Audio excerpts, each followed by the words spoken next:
برای قدر و احترام و منزلت و صداقت مردم که واقعا خدمت شایسته شما را هم پذیرایی کردن و در این روان توجه الهیده خود هم چهره های ورزش و هم نفرانی که امروز ما و شما را همراهی دارند.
چهره های ناماشنای ورزش کشور محسوب بیابند.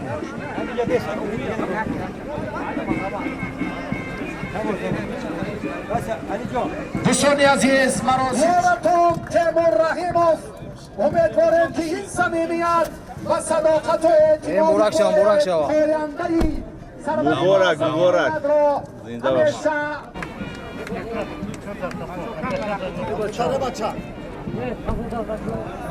حالا به سامان محمد بکوفم توفه سروری معظمی میدن پرزیدنت جمهوری تاجیکستان محترم عمر رحمان قدردانی میگردد. رئیس کمیته کار با جوانان و ورزشی نزد حکومت جمهوری تاجیکستان توفه ها را در فضای متنطن عیدانه تقدیم کرده ایستادند. دولت مختلف فرانده مدلی برینجی و توفه سرور معظمی ملت قدردانی می‌کردند.